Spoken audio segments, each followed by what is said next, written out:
Welcome, dear friends. We are so happy to have an incredible human being, thought leader, two-time Nobel Peace Prize nominee, Ervin Laszlo, who has authored and co-authored over 100 books. Ervin, my friend, thank you for being here with us. And Jennifer, it's my pleasure, as always. well, my friend, we're so excited. We're doubly excited because not only are you joining us today, you are going to be a part of the Heart Math event happening in March. Tell us a little bit about that. Well, all I know is I've got an invitation, and I admire and appreciate very much the work of the Heart Math Institute. And if they ask me to speak, even though I'm not a specialist in that area, I'll do my best. So I think it'll be an interesting event. Oh, thank you, my friend. Well, talk to us. Today we're focusing on heart and how we can live with a little more heart. And I'm grateful to get to know you personally and know this amazing heart-focused endeavor that you have created that is changing the world called the Upshift Movement. Perhaps you could share with us a little bit about how it was you came to create the Upshift Movement. Purely by necessity. Hmm. Necessity is the mother of invention, as they say. And there is a very great necessity, and it's becoming clearer and clearer to me every day how deep that necessity is to move further in the right direction, change direction. The way we are going is a dead-end street. It's leading almost straight toward extinction. They're very big words, I know, but they're on the horizon now. So we've got to change. And the change is where people say the change is necessitated because we have to use too much energy, we are spoiling the atmosphere, we are using too much water, etc., etc. I say that change is necessitated in the way we think. The way we think and the way we feel is what dictates how we behave. We're not behaving right. We are not behaving like we'll be part of this whole heartful, intuitive, and tremendously important, integral movement in the world, which is toward oneness.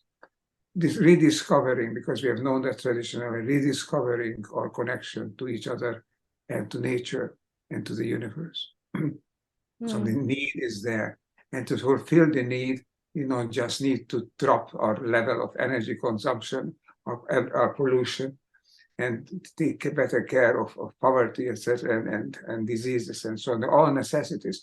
But these are all symptoms. They are signs that we are not handling the things right, the world right.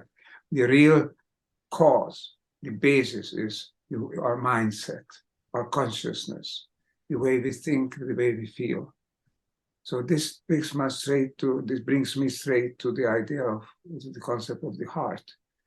We need more intuitive approach to each other and to the world around us. We need to listen more to ourselves.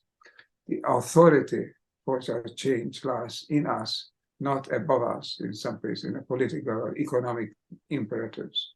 The imperative that we need to follow is led by our heart, is to follow our heart. That's the imperative, I think.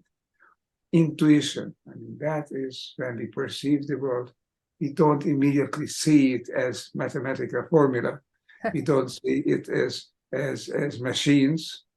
We see it as experiences, as feelings, as perceptions of various kinds, as colors, as sounds. And those immediate perception of the world, which brings us closer to each other, closer to nature. That is what is conveyed, I think, in terms of the work that is being done these days on the Heart Math Institute and others.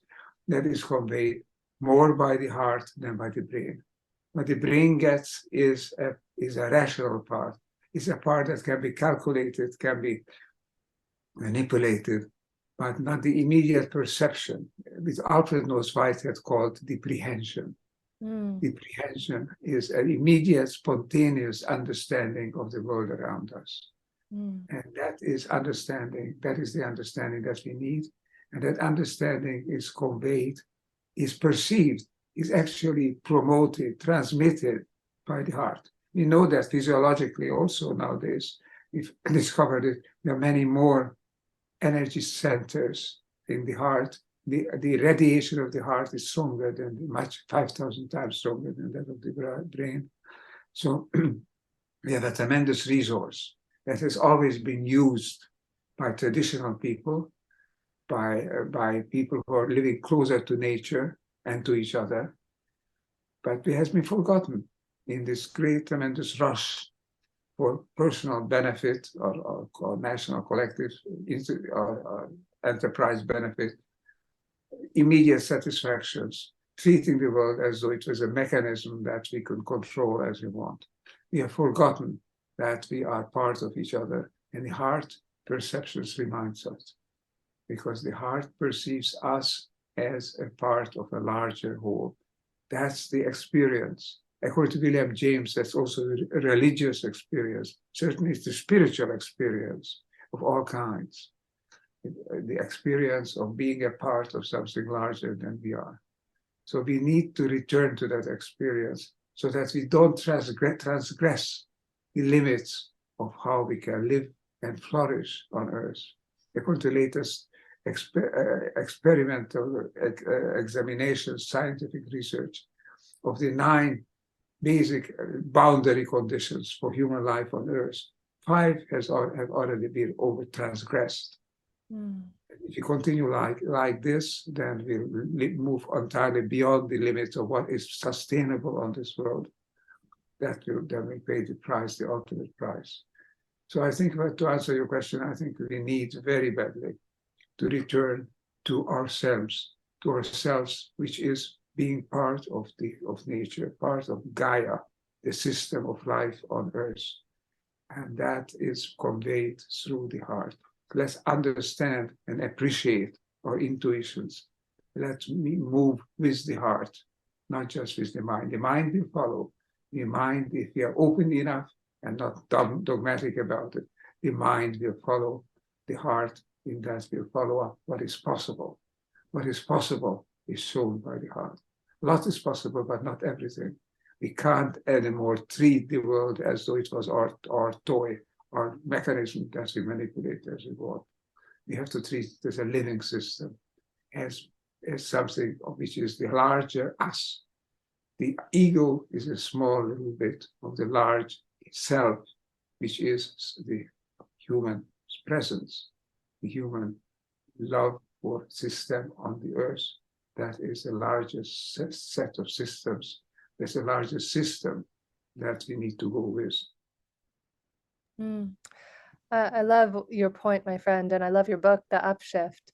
I think that it is critical for us to connect to our deeper wisdom. I think that's really what the wisdom traditions have taught us, that our wisdom comes from our heart and not from our head. And when we get into our heads, we become self-focused. We become myopic on me, mine, my needs, with little or no care or worry about how our actions impact one another. Though when we do what you are suggesting to do, Ervin, through HeartMath's work, through the Upshift movement, which is to drop into our hearts, in that moment, we become part of the greater whole. As my dear friend who's with us tonight, Teresa Collins, always says, we become islands of coherence. And it is truly only when all of these little islands of coherence around the world, the unitive narrative, the Upshift movement, HeartMath's work, everybody creates these little islands, that the whole world then blossoms into a state of greater coherence. So Ervin, it's always such a pleasure to be with you. Are there any closing thoughts or anything that you'd love to share with everyone tuning in today as far as how they might be able to upshift their world and this planet today? When you say island, I fully agree with you, but I want to add to that. Yes. Islands are connected. They are connected in the deep. They only surface separateness. In the deep, they are one. And one thing that we are here is coherent. If we are a coherent entity, a coherent system, we are not an island that is separate from the rest. We are a connected island. And we are all then joined together.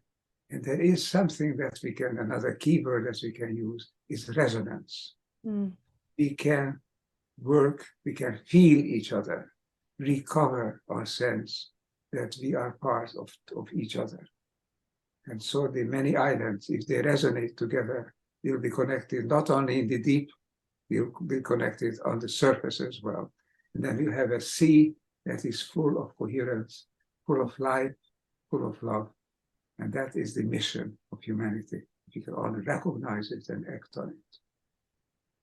Wow, Ervin, clearly we could spend hours with you, my friend. We are always so grateful when you share your deep wisdom. It is astounding to consider how many lives you've touched in your lifetime, Ervin, the books that you've written, the words that you've spoken, the lives that you've touched here in this room today and wherever we're tuning in, whenever we're tuning into. And I want to acknowledge the difference that your heart makes on this planet. I think you, my friend, are a great example of how we can live in greater heart coherence with ourselves and the world. And thank you for all the good you do for us and all of humanity, my friend. Thank you for all the work you are doing with your friends and all the work we'll be doing together. We need each other. Together we can do it. I will always remember, Ervin, exactly what you said. It's not that it's that we are only islands on the surface, but below the surface, we are all interconnected at a level that we cannot even begin to fathom. So as we go out into this day, this week, this year, let's all look for that connectedness. Let's all find and seek the coherence rather than the separation so that we too can upshift the planet. Thank you. The up in upshift is to us, shifting back to us, which is the highest level of existence together, life on the planet, being part of it, and moving it forward so that it can flourish. All elements of life flourish together. That's our mission. That's the task. Thank you, my friend. Blessings to everyone, and we will definitely need to have you join us again. Thank you. I look forward to it, Jennifer.